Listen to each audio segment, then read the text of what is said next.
turn now to an education debate. The issue is how best to educate students who have special education needs. Correspondent Betty Ann Bowser reports. Some days are like this. Actually, most days are like this. Special education teacher Deb Minzak hustles from one classroom to another, tackling student problems. Travis, you know what? I need to talk to you in the hallway. He's already stolen gum. Well, on this Wednesday morning, 12-year-old Travis was in trouble again, so Minzak pulled him from class for counseling. You know what? We're going to have a counseling session and they're going to listen, and I want you to pay attention to me. You're doing several things in here that you normally would never do.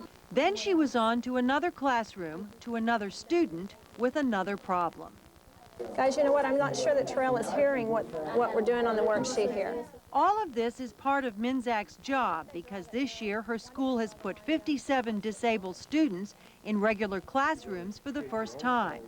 They are all special ed students, kids who need extra help, sometimes for mild learning disabilities or because they're emotionally disturbed, mentally retarded, or physically challenged. today what you need to do is finish your newspaper article. What they're doing here at the Mary Orr Intermediate School in Mansfield, Texas is called inclusion, expanding the general education curriculum so that children with all types of special needs can attend regular classes. Only a handful of states currently include large numbers of children in regular classrooms, but practically every state is experimenting with the concept. Disabled children haven't always been allowed to go to public school, but in 1975, Congress passed the Individuals with Disabilities Education Act that guaranteed a free, appropriate public school education for all disabled children. Then 4 years ago came a broader piece of legislation, the Americans with Disabilities Act, that made most forms of discrimination against disabled persons illegal. Since then, pressure has been growing on public schools to open the doors of regular ed classes to disabled kids. In other words, to include them. Scotty, go look at Jillian and Cindy's game. School officials in Mansfield believe all children have the right to learn together, regardless of their abilities or disabilities. Come on, you know that one. But, you know, we've seen what's happening to kids since we've started including them. Imogene Gideon is the district's special education director. I have seen children that, you know, that we had, when we had them at 3, you know, and up until last year when the child was in the 5th grade, we had them completely isolated. We had them in self-contained classrooms. We had an aide on both sides of them because, you know, that we had such problems as the running away, couldn't stay in the seat. And now we see that child as he can stay in his seat. We see him as a learning child. Jeremy, can I play kickball? Gideon is talking about 13-year-old Jeremy Davis. For years, he went to segregated classes because he's autistic.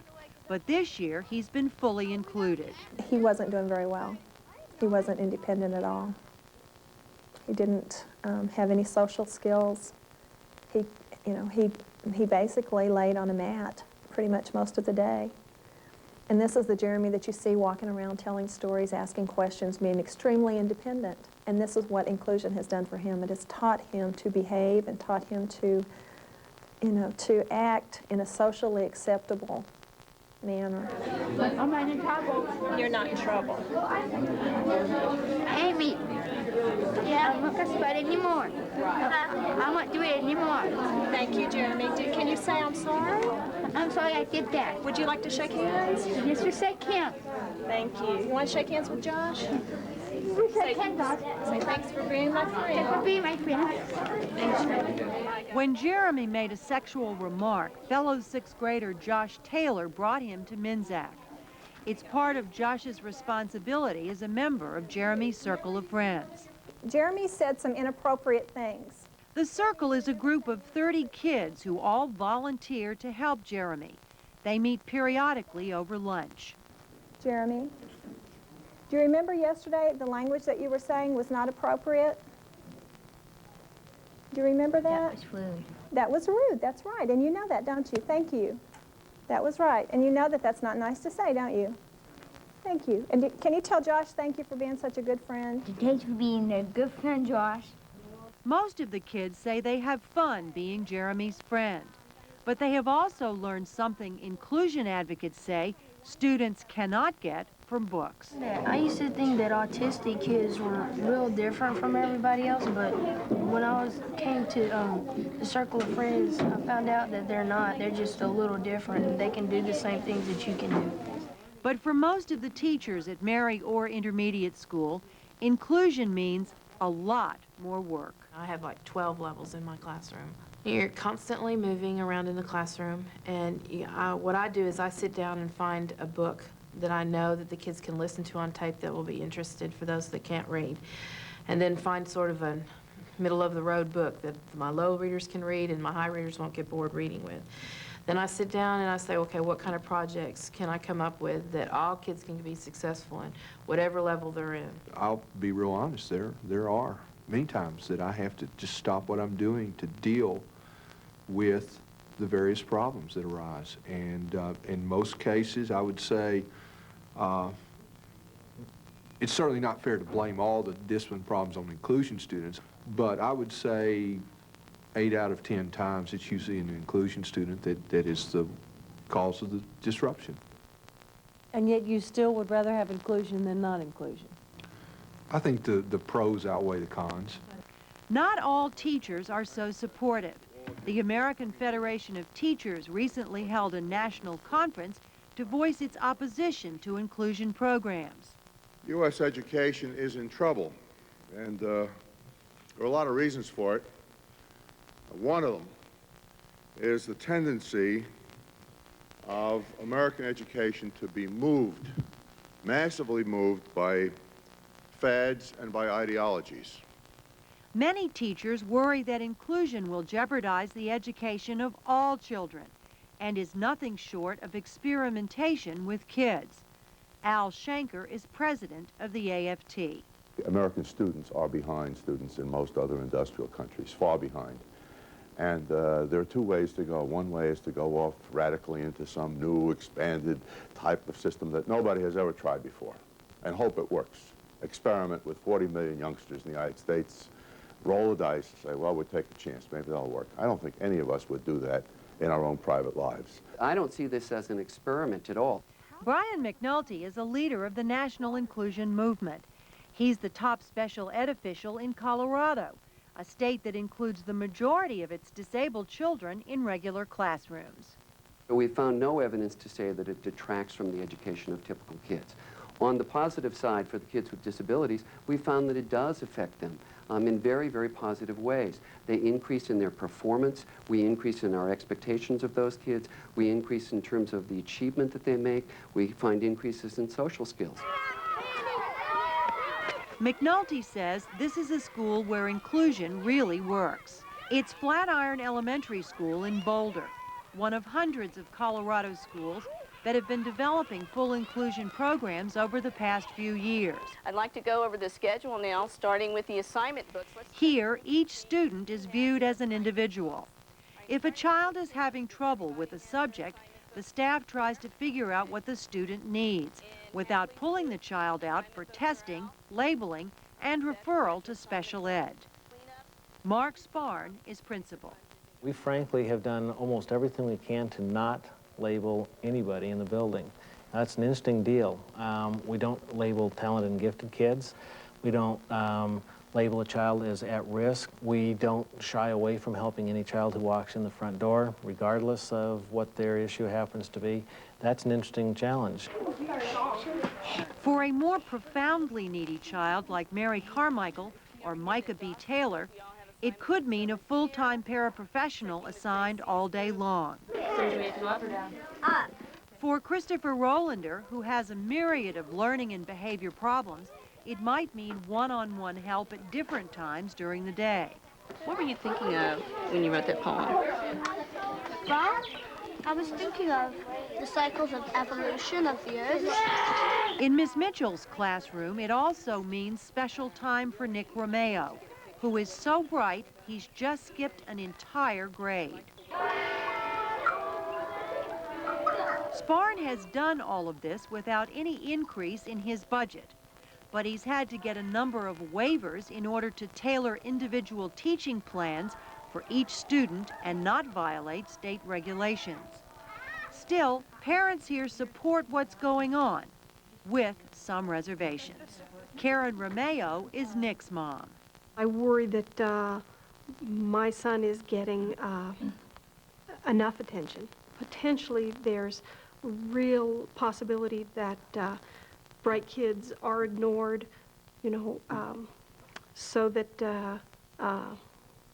time and attention and money isn't funneled their way, especially if they're quiet and especially if they're well behaved.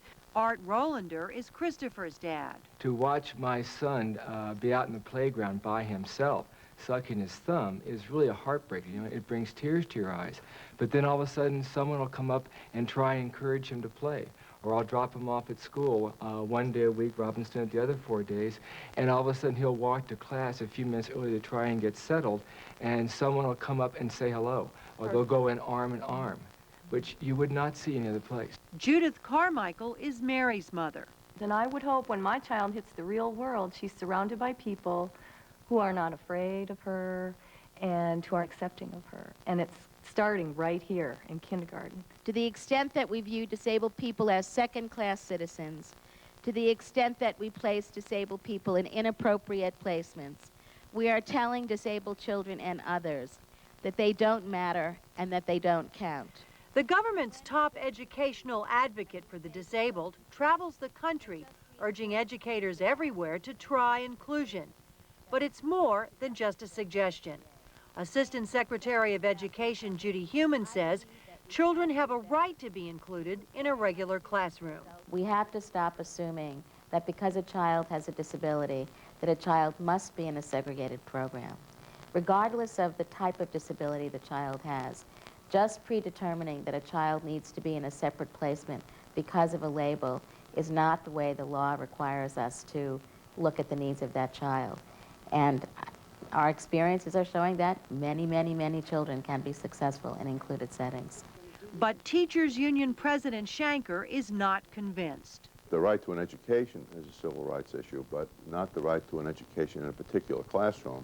The question is every single child, no matter how violent, no matter how disturbed, no matter how medically fragile, no matter how disruptive, do we, as a matter of philosophy or ideology, say that no matter what the consequences, we are going to have a system where every kid, no matter how destructive, is going to be put in with all the other kids? Shanker is not a lone voice in the wilderness. The Learning Disabilities Association of America, which represents more than half of all special ed kids, and the major advocacy groups for blind and deaf persons oppose inclusion. They see it as a threat to special education services they fought for years to get for their children. Currently, the federal government spends $18 billion on special ed, and opponents of inclusion fear, in these belt-tightening times, that school districts may use inclusion as an excuse to spend that money on something else. Where did the big spoons go? Because Colorado is so committed to inclusion, there is only one self-contained special ed school like Fletcher Miller left in the entire state. All right, good job. Children with moderate to severe disabilities attend classes here where basic education and life skills are emphasized. The parents of these kids are determined to keep this Denver area public school as an option for their children. My concern is if we don't speak up as parents from schools like this, we're a very small voice, that the states may pass other laws, or our government may pass other laws, our federal government may pass other laws that make inclusion mandatory. And that is a scary thought for me. It is an especially scary thought for Dwayne Riggenbach, who is the father of 7 adopted handicapped children. The most important thing to us is that our kids are educated, that when they leave school, when they go to look for a job, when they go to look for an apartment, when they go look for public transportation, that they know what they're doing. They teach them here how to ride the RTD bus.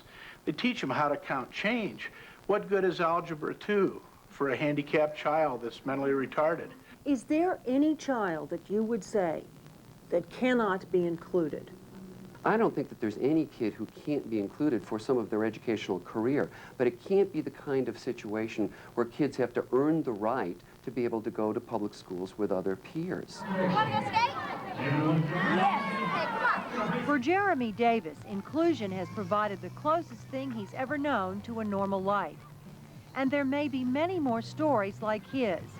In cases across the country, the courts have upheld the rights of disabled kids to go to regular classes and be included.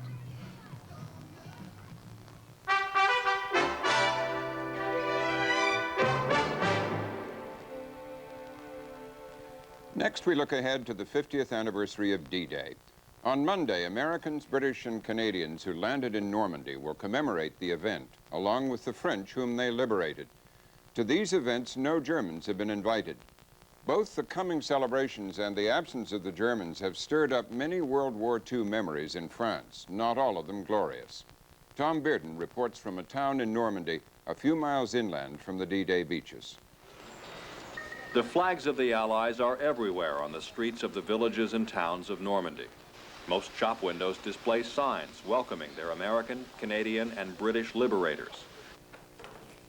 But for the French civilians who lived through D-Day, it's not a time for buying souvenirs and celebrating. It's a time for painful memories. My father was very brave, and he did absolutely everything for me. And he spoiled me, and I loved him more than anything in the world. Charles Stentelaire's father was the fire chief in a small town about 35 miles away from the beaches where the Allies landed. It was bombed heavily by the British 6 days after D-Day. This photo was taken 1 month before the bombing. Otherwise, we wouldn't have had this picture. Stentelaire's father was decapitated in the bombing. After he found his father's body, Stentelaire wanted to bury him, but the falling bombs made that impossible. Then the Germans forced all the survivors to leave town. I had a lot of nightmares for a very long time. When I was growing up, my father had told me about his experience in World War I, and it all seemed so far away. I never thought I would see the war from so close up, and it really just marked me. It hurts me very much. I can't even go to the memorial. I can't see any of these things. Some 15,000 civilians died in the battles in Normandy that followed D-Day. The capital of Lower Normandy, the city of Caen, was virtually flattened in a nearly 2-month-long battle.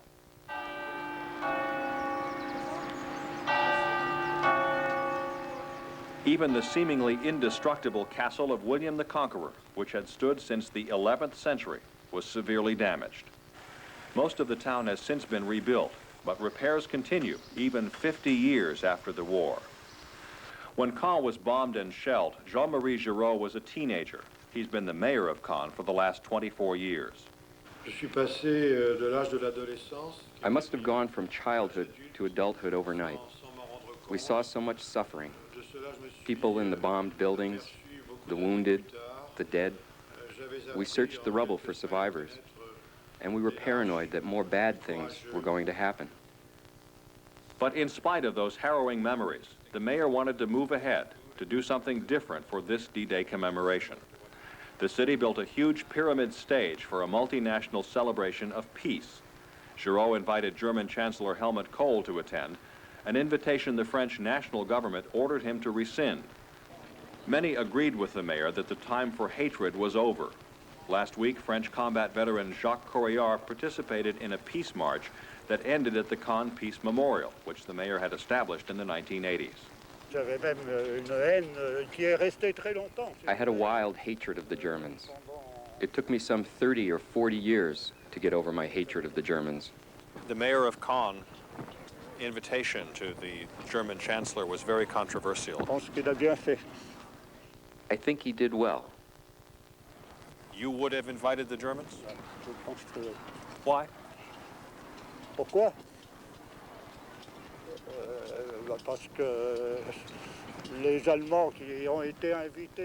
It was a good thing to invite the Germans, because the Germans of today are not the Germans of yesterday.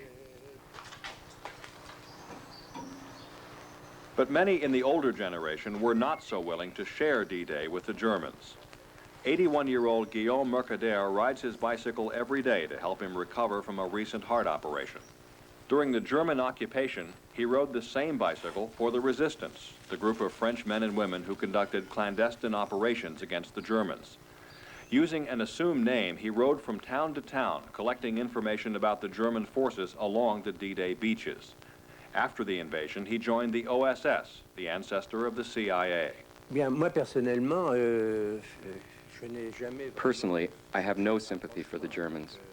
I lost both my parents in the Allied bombing of Caen, and the Allies wouldn't have bombed if the Germans hadn't held the city. I was also the first French officer to enter the 3 concentration camps, Buchenwald, Dora, and Dachau. I can't even describe what the horror was like, and that is why I have no sympathy for the Germans. One can never forget. Former resistance fighter Jacques Vico also can't forget. He talks about the Canadian prisoners of war who were executed after D-Day like it was yesterday, ticking off regiments and days and numbers. Ils ont regroupé 4 autres soldats. And then they took 4 more men who were from Nova Scotia. The slaughter included 20 soldiers from Nova Scotia and other maritime provinces who were killed in the backyard of his home. The building had been confiscated by the German army. He didn't discover the bodies until the next spring. Avant la guerre, Before the war, we had crocuses growing in neat rows.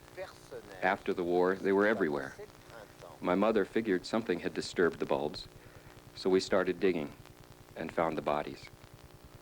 Vico was in hiding when the murders took place because his parents had been arrested by the Gestapo. Vico, his sister, and his father were all active in the resistance, but security was so tight they never told each other until after liberation. Vico has made his own peace with the past. The room where he used to train resistance fighters is now full of blueprints. The house is being converted into an institute for peace.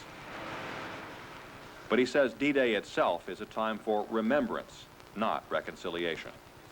il faut donc se rencontrer avec la We have to meet with the German youth. We have to meet with them. We have to talk with them.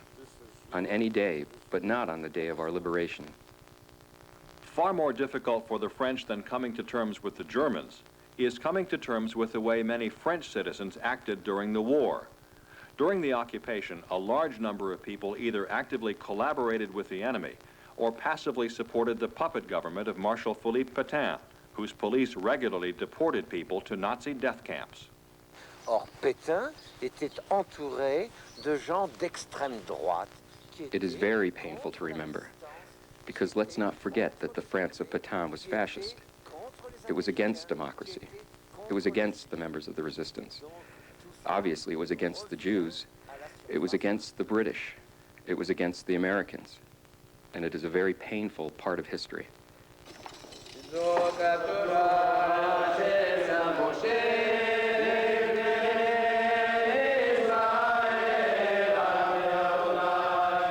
70,000 of those who were deported and killed were Jews.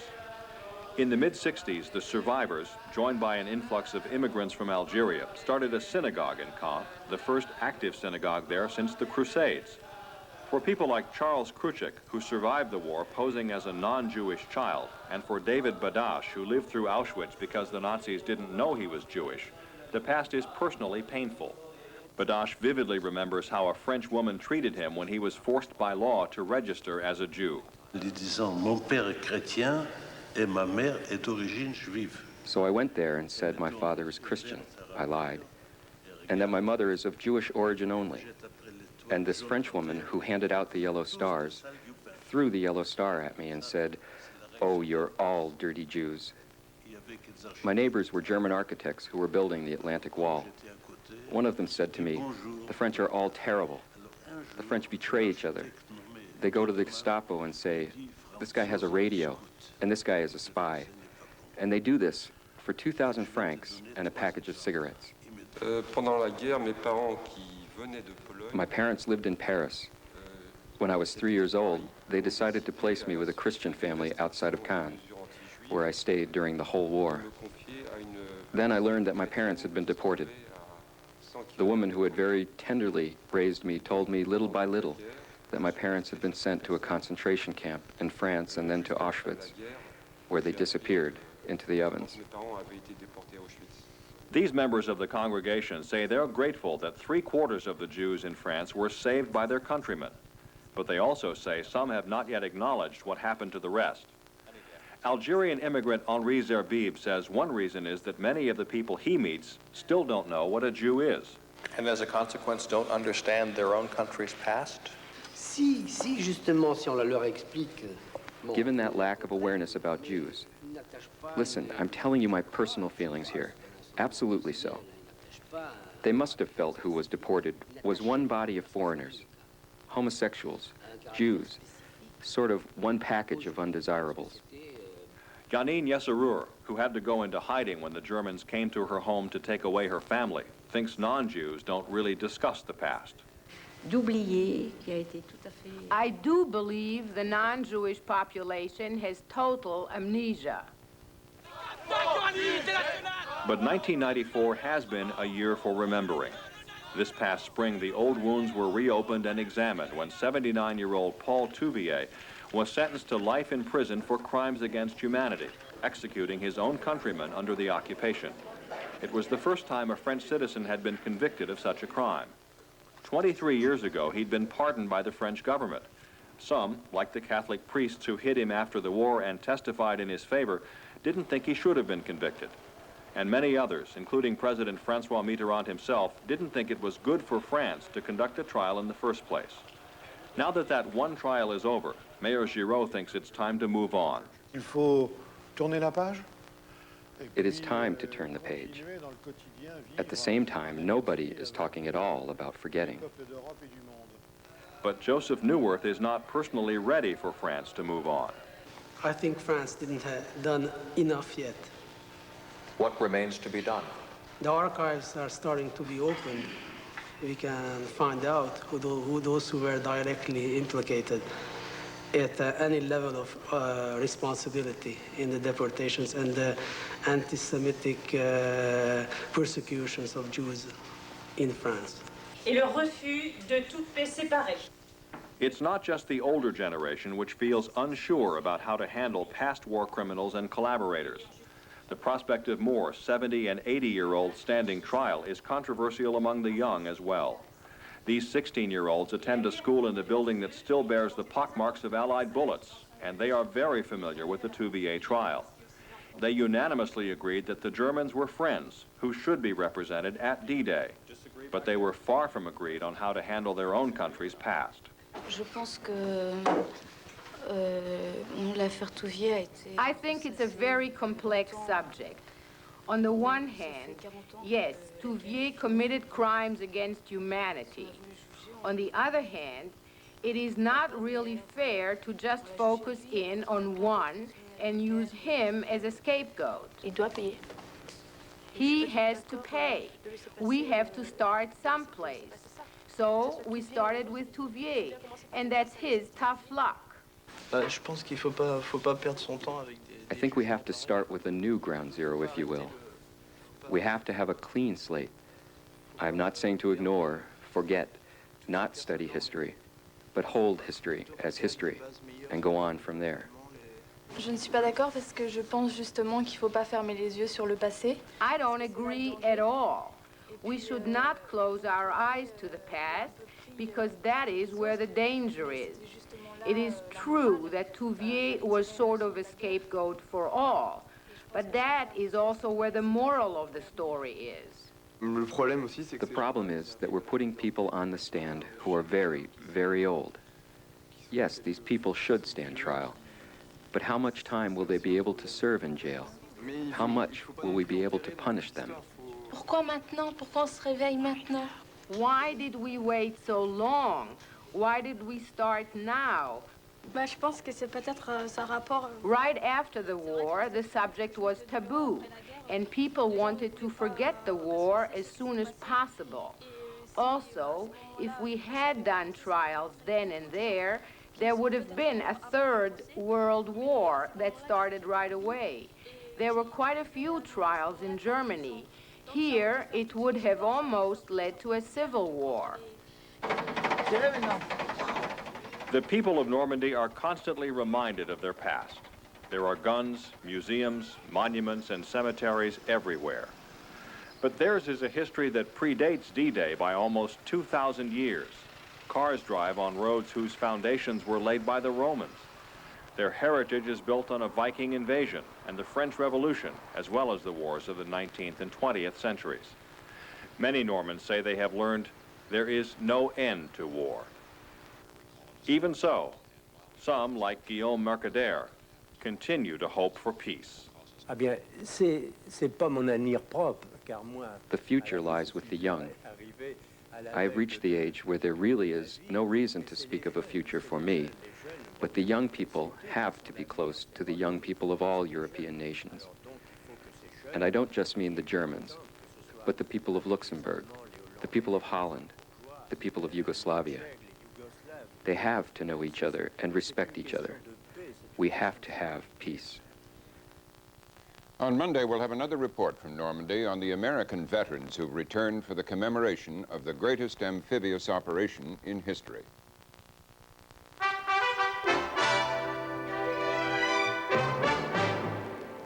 Again, the major story of this Thursday, an international confrontation with North Korea over nuclear inspections appears closer. U.S. officials said President Clinton will seek United Nations sanctions against North Korea. The decision followed a UN report which said the North Koreans have now made it impossible to tell whether they have diverted nuclear fuel to weapons use. Good night, Robin. Good night, Margaret. That's the News Hour for tonight. We'll be back tomorrow night with political analysis by Shields and Gigot, among other things. I'm Robert MacNeil. Good night. New York Life is proud to provide funding for the MacNeil-Lehrer News Hour. Yet another example of New York Life's wise investment philosophy. Funding has also been provided by PepsiCo.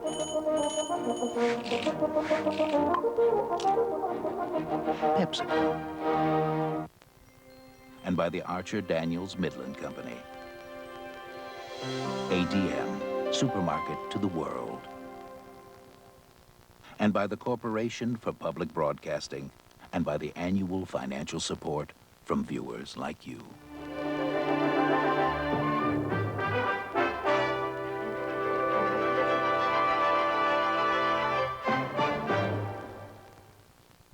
Video cassettes of the MacNeil-Lehrer News Hour are available from PBS Video. Call 1-800-328-PBS-1. This is PBS.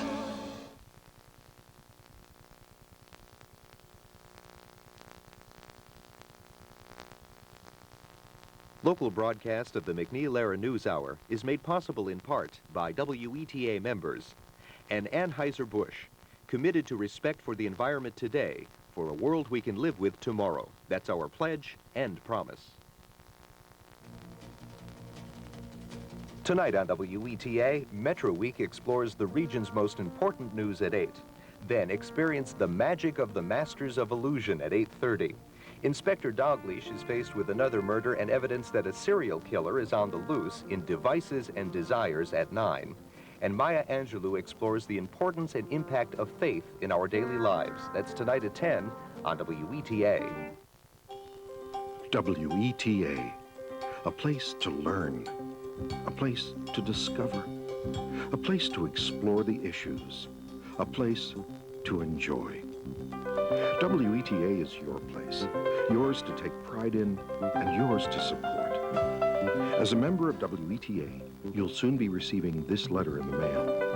It asks you to consider an additional contribution to help close out our fiscal year in a positive financial condition. WETA, a place that works because of your continued financial support. We depend on independent truckers. Move cargo by ship. And expect delivery right away over the railway. Why do we go to great lengths to deliver the goods? Watch Coming and Going. Friday night at 9 on WETA. It was World War II. The Germans were holding their ground, and in the skies above flew thousands of Allied planes with thousands of men and thousands of stories. This is one man's story, a fighter pilot's story. Friday night at 10 on WETA.